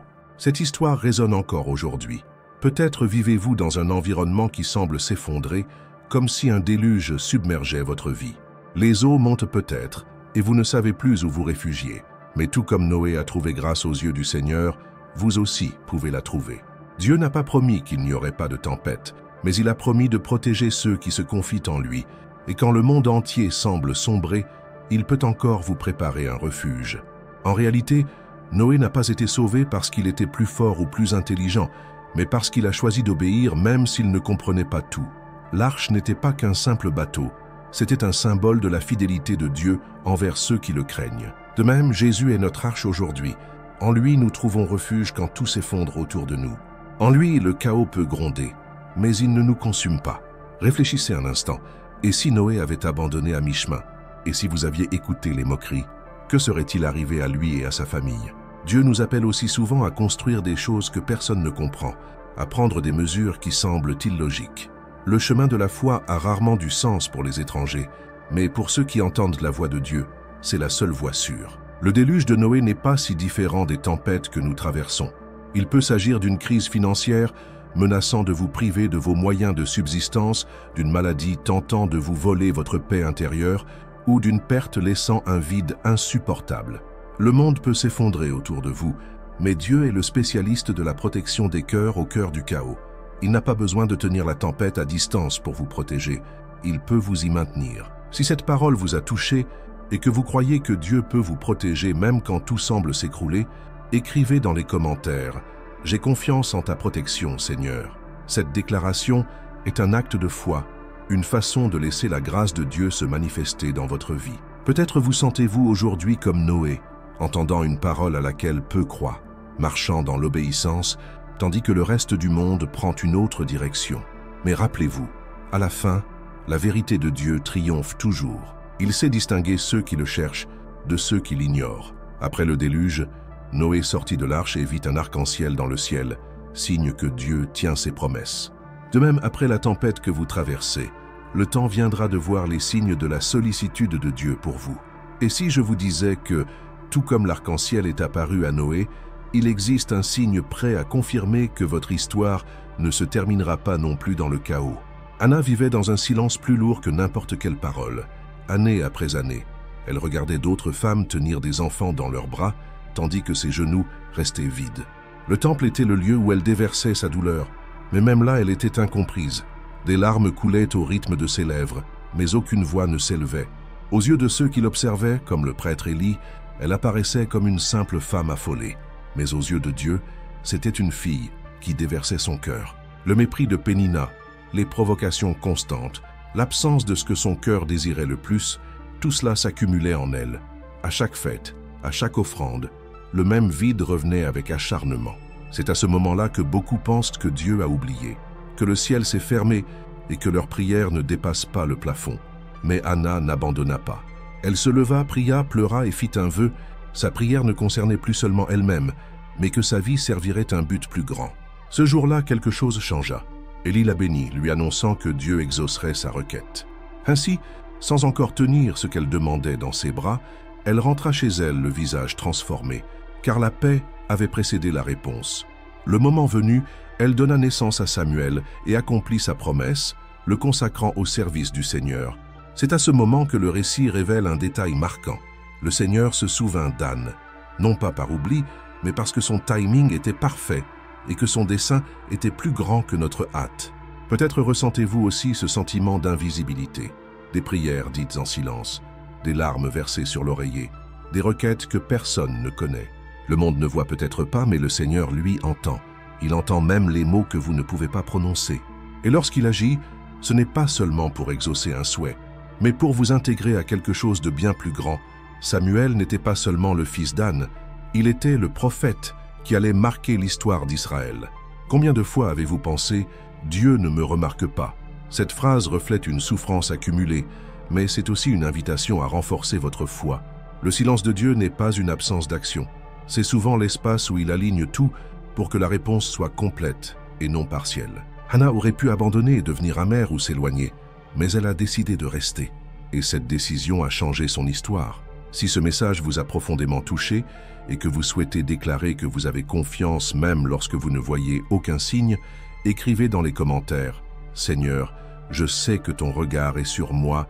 Cette déclaration publique est une graine de foi qui peut ouvrir des chemins là où vous pensiez qu'il n'y avait aucun espoir. Comprenez comment la transformation commence intérieurement avant de se manifester extérieurement. Anna est rentrée chez elle sans le miracle visible, mais avec une paix que le monde ne pouvait lui voler. Cette paix est l'un des signes que Dieu est déjà à l'œuvre. Vous ne voyez peut-être pas de changement dans le monde extérieur aujourd'hui, mais si quelque chose commence à changer en vous, c'est que la réponse est plus proche que vous ne le pensez. Et si je vous disais que, tout comme Dieu s'est souvenu d'Anne, il a déjà fixé un jour précis pour changer votre histoire, même si tout autour de vous semble rester le même. La nouvelle s'était déjà répandue dans tout le village. Lazare était mort 4 jours plus tôt. Son corps avait déjà été déposé au tombeau, et le poids de son absence planait comme une ombre indescriptible. Marthe et Marie, chacune à leur manière, étaient plongées dans un chagrin indescriptible. Lorsque Jésus arriva enfin, beaucoup se demandèrent pourquoi il avait tardé autant. « Si tu avais été là, mon frère ne serait pas mort », prononça Marthe pleine de foi et de frustration. Ce mélange de confiance et de douleur est quelque chose que beaucoup d'entre nous connaissent. Nous croyons que Dieu peut le faire, mais nous nous demandons pourquoi il ne l'a pas fait. Jésus n'a pas seulement entendu ces paroles, il les a ressenties. Il a vu les larmes, le chagrin et aussi l'espoir qui subsistait. C'est alors qu'il prononça une parole qui résonne encore aujourd'hui. « Je suis la résurrection et la vie. Celui qui croit en moi vivra même s'il meurt. » La scène qui suivit ne fut pas seulement un miracle physique, mais une révélation spirituelle. Jésus ne se précipita pas. Il ordonna que la pierre soit retirée, malgré les objections selon lesquelles l'odeur serait insupportable. C'est ce qu'il fait avec nous.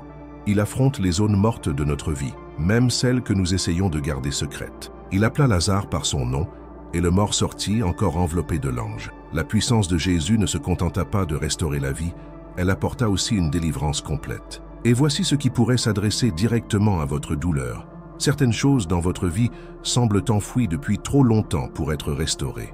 Relations, rêves, objectifs, tout cela, vous l'avez déjà accepté comme perdu. Mais entre les mains de Jésus, rien n'est hors de portée de la résurrection. Le retard de Dieu ne signifie pas l'oubli, mais une parfaite adéquation avec son objectif. S'il a permis que quelque chose meure, c'est qu'une révélation plus grande accompagne la restauration. Lazare n'a pas simplement repris ses habitudes, il est devenu la preuve vivante de la puissance et de l'autorité du Christ. Ceux qui doutaient auparavant ont cru en le voyant vivant, et c'est peut-être exactement ce que Dieu veut faire de vous. Transformer votre douleur en témoignage, votre deuil en proclamation de vie. Si vous croyez que ce qui semblait mort peut revivre entre les mains de Jésus, écrivez dans les commentaires « Je crois à la résurrection de mon miracle ».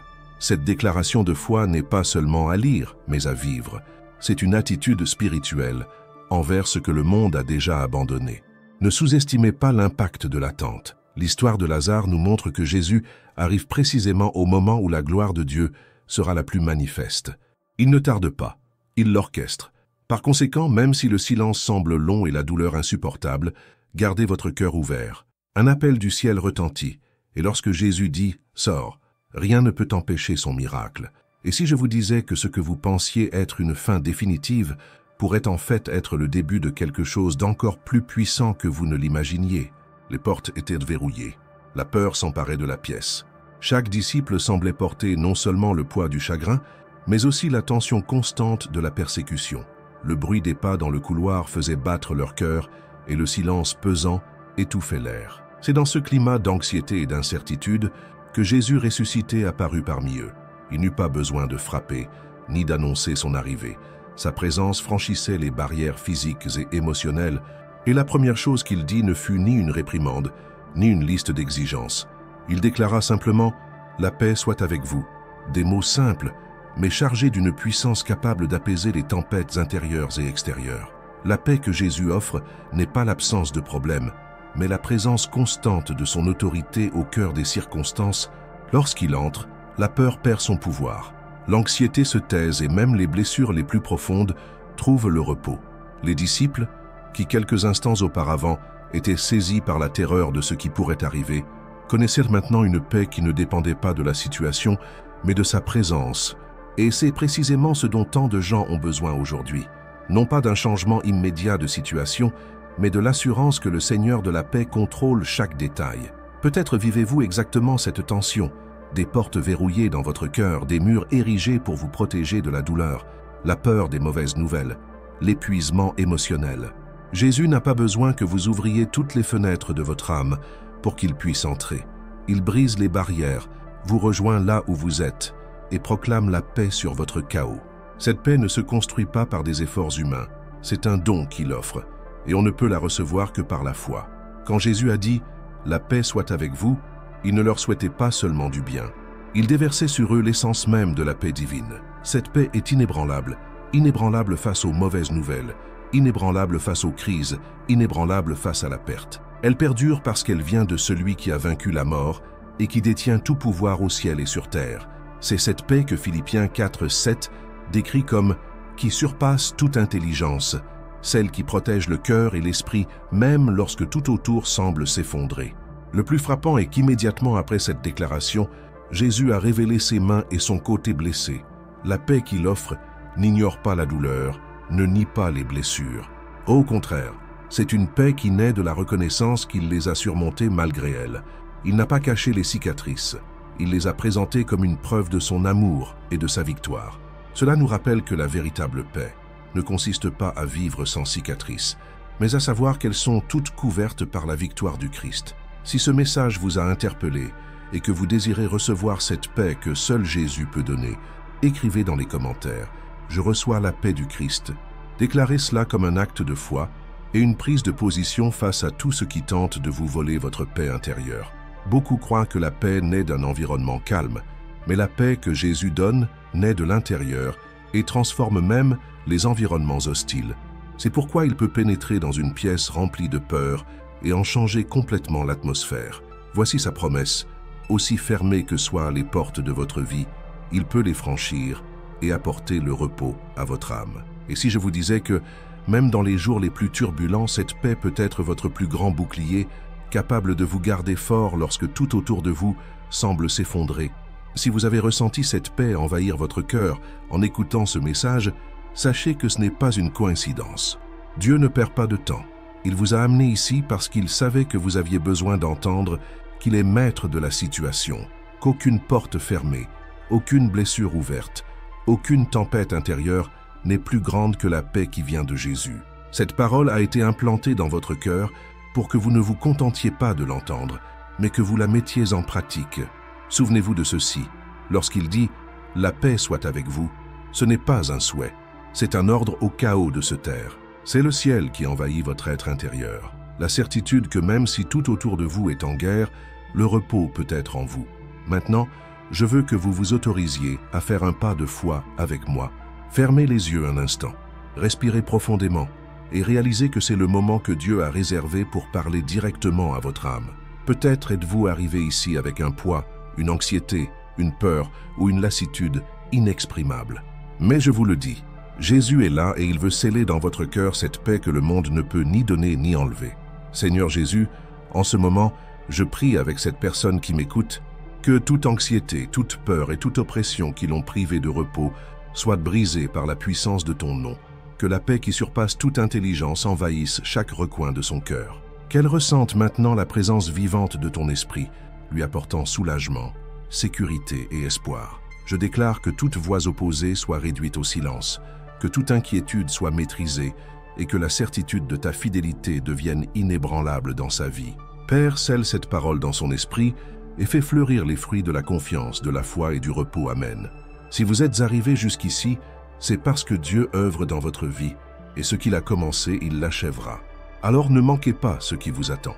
La vidéo qui apparaît actuellement à l'écran est la suite de ce message et pourrait bien être exactement ce dont vous avez besoin pour votre libération complète. Regardez-la, car ce que vous y découvrirez pourrait transformer encore davantage votre histoire. J'aimerais que vous commentiez « J'ai tenu bon » pour que je sache que vous avez persévéré et que ce message a touché votre cœur. Partagez cette vidéo avec quelqu'un qui a désespérément besoin de cette paix, car ce que Dieu accomplit en vous pourrait être la solution pour quelqu'un aujourd'hui.